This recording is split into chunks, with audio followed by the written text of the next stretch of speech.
Hey guys, it's Jonathan from Total Brohammer, and as you can see, we're playing the Wood Elves today. So our opponent will be the High Elves over here, and as you can see, we got a bit of skirmish cab here. So my opponent's got two Lyrian Reavers over here, and I've got a Glade Rider with Hagbane tip as well as a regular Glade Rider.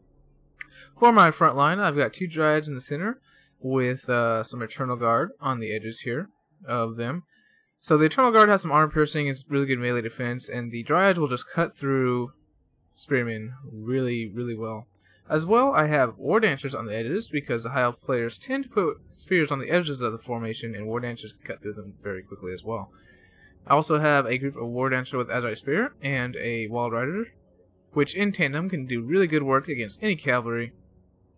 I've also got the same thing over on this flank. My Lord is going to be Orion here with that armor piercing and his spells there. And I've got a Spellslinger of Shadows with Alchemist's Mind Razor as well as the Penundral Pendulum. So, as you can see, I'm just going to be skirmishing with his Illyrian Reaver archers over here, and dodging around really does work. Look, I took barely no damage to taking off about 25% of his damage of his life there.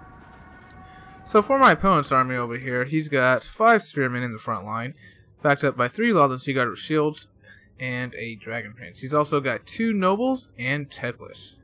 So, not the army I'd pick against the Wood Elves, but we'll see how it works for him. So, right off the bat, I'm going to overextend a little bit here and get within range of his Lothlin Seaguard, and they're going to get some good volleys out and just basically negate all the damage I got earlier. So now we're pretty much even. I still came out slightly ahead, but you know what? This guy takes a little more damage than this one, so it's about even. So that was a misplay on my part here. Dropped a spell right here, did some decent damage to these Lothlin Seaguard shields. And I'm just going to be engaging across the front line. And I like that as front line Spearmen. They'll hold out a long time, but these Dryads will eventually win. And same thing with the War Dancers. Now over on the left flank here, my opponent plays a really good move. So he has his Lothlin Seaguard turn around and all start firing at this War Dancer, who has 15 armor. And he has his Spearmen, that these War Dancers would usually absolutely wreck, start retreating to give these archers more time to fire. This is a great move, and these War Dancers are going to get absolutely wrecked. And I'm just going to be charging across the center here, as far as the front lines go. And you can see that my opponent is now bringing some Dragon Princes over to this side of the flank. And I'm actually concentrated over here. So my micro's all the way over here, and I'm going to try to get these Azrai Spear and these Wild Riders to surround these Nobles, as you can see. Having my Glade Riders also skirmish with these guys. But as you can see, I missed these Dragon Princes, and he's going to get a clean charge onto the real my Wild Riders. So that's absolutely terrible for me. However, they are going to hold long enough for my War Dancer with Azrai Spear to get over here. And I'm actually bringing up my Spellslinger of Shadows, which I actually left in the wood a little bit too long. And I'm going to pop Alchemist's Mind Razor on these War Dancers with Azrai Spear, and they're going to do some really good damage. As you can see, those War Dancers have broken after only getting about 33% damage done, and I have Orion coming over here to help out too. So there are those Alchemist's Mind Razor. Unfortunately, it's right when my Wild Riders break, so that's not so great for me. Over in the middle here, he's going to pop this Bound Fiery Convocation over here, and it should do some good damage to my Dryads over here. So let's go ahead and see what it does. It was okay, but for the most part missed, and that's what those spells usually tend to do. I'm going to respond with a Penundral Pendulum, which absolutely destroys these 2 units of Spearmen, and that's why I like to bring it. It destroys Lothlin Seaguard and destroys Spearmen really well. So over here, my Wild Riders took a lot of damage against these Nobles, and I guess I never sent these Azrai Spear in time. So I am going to get some charges on the Lyrian Reavers over here, and as you can see, these War Dancers are still chasing after these Dragon Princes. He's going to get a good charge into my Wild Riders over here, but I am able to get his Illyrian Reavers off the field. So I have some War Dancers over here messing up these Lothlin Seaguard with shields, and they'll be doing pretty good right there. And Orion's just making sure that these Lothlin Seaguard with shields cannot fire. I'll be pulling back those War Dancers any moment now, and I pulled my Dryads through to come and do some damage to these Lothlin Seaguard and try to get them to stop firing. I had my Spellslinger Shadows come hit the rear of these Spearmen, hoping they would break, but that seemed to not be the case. But that's alright. So I got some really tired Wild Riders back here, and now his Nobles are coming after Orion. Orion's not in a good place because Orion actually counts as large here, and ooh, there's another Penundral Pendulum, which is going to put the front line back in my favor again.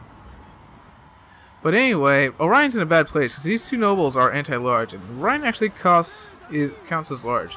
But the thing about Orion is he has this ability here, and Cloak of Isha. So 44% damage resistance, and he heals when his hit points are lower than 20%.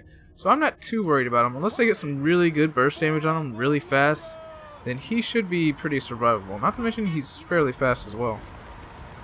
So as you can see, Teclis is over here in the middle of a bunch of War Dancers with the Azure Spear, but honestly, I'm not worried about Teclis at all. These Wild Riders can probably take care of him here. Over here, I'm going to collapse on these Dragon Princes, who have charged into these Eternal Guard from the front, who are armor-piercing anti-large, so that's not a great choice. But looks like I actually do go after Teclis with these War Dancers with the Azure Spear, so I probably should not have done that. That was definitely a mistake on my part. So I was able to pull Orion out through my own War Dancers with the Azure Spear, and I have my two Glade Riders here just poisoning the enemy nobles here. And I'm doing it while they have their Belsos, so that's a great time to do it. Unfortunately, one of my Wild Riders hit this noble, and now they're engaged with them, and they'll do anti-large, so that's not great for me. But as you can see over here, we're just breaking through the front line. We got his Dragon Princes on the run. We got all his infantry on the run. I know I'm not going to be able to catch them, so I'm just going to kind of pull them back and regroup everybody over here. Have Orion just chasing around Teclis. They're kind of just doing a little bit of a merry-go-round over here. I finally get these War Dancers back. And I gotta say, that's pretty bad on me. I think I am going to miss this castle over here. No, I get him. I get him. So to try and slow him down, I'm going to have my poison arrows start shooting at him, so that hopefully Orion can get into him. And he is going right into my Wild Riders, who hopefully I'm going to turn around here any second. I do decide to give out the chase on him, and now I don't know where he's going. I guess why would I tell him? You know, I don't know why he's going after that noble, because I know I can't catch him. But I guess I felt like it was a good idea at the time. So I finally see my Wild Riders. Now we're going to get everybody on Teclis. So he's poisoned, but for some reason my guys are kind of just dancing all around. I mean, Orion's still not quite fast enough. However, we have beaten all the High Elf Spearmen, and now they're just scattered to the winds over here. And this noble and Teclis are just not in a great place. We just got so much power right here. And at this point, my opponent really doesn't have what he needs to take me down. I've just got so much left, and the biggest thing is my War Dancers with Azure Spear are in fairly good health here, and Orion is far from his healing cap, and he doesn't have anything left besides this here noble that can really do it. He's going to try to pop a Fiery Convocation right there, but since he decides to pop a Flock of Doom instead, it actually cancels that. So that does actually get me to free up his noble, but I don't think he notices it until it's too late. So I'm trying to surround Teclis here so he'll stop running, but as you can see, my guys don't want to get in front of him, which is very strange. So I'm actually pulling them in front of him now so that we get a good surround, and now I'm going to give it attack orders. So as you can see, now he's more surrounded, more completely surrounded. He does have a good escape path right here, but those Wild Riders are going to run in there and stop him, and here comes Orion to put a beating on him. He is going to get a charge in with these Illyrian Reavers, and I'm going to try to countercharge. A little bit late on that one.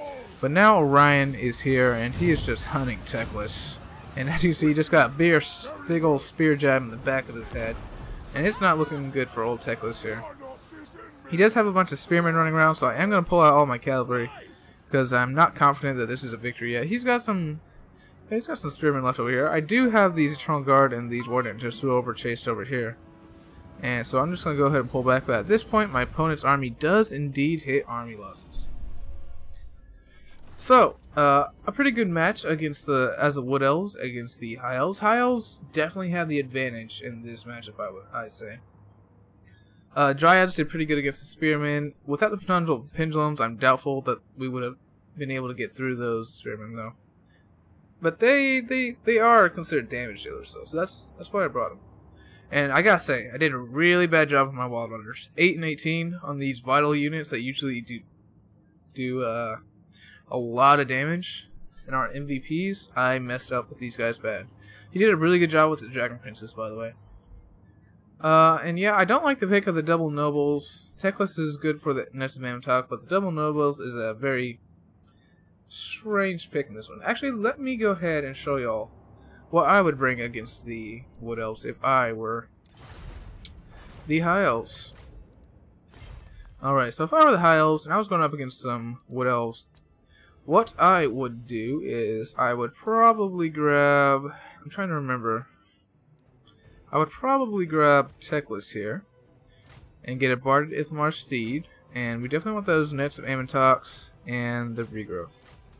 The Fleeting Foe can be good here, but I don't feel like it's particularly necessary. Besides that, we are also going to get 2 Dragon Princes. Now, if the opponent brings Gladeguard with Starfire Shafts, Dragon Princes, look at this. They have 70% fire resistance and 25% physical resistance. So, not to mention, they have a 35 block chance from the front.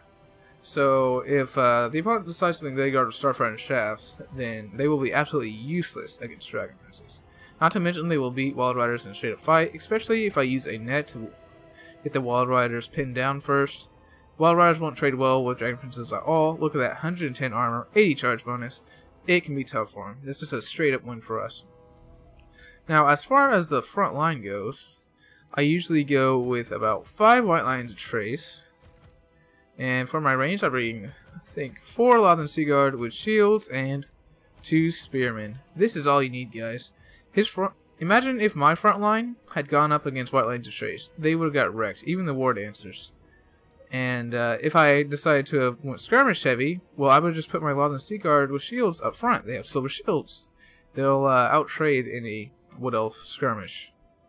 So I feel like this is a really good army against the Wood Elves, and this is like my go-to for the High Elves against the Wood Elves matchup. But that's gonna be all for this one, guys. Tell me if y'all like this build, and if there's anything that y'all will do to change it. That's gonna be all for this one. This is John Ton for Total Brohammer, signing out.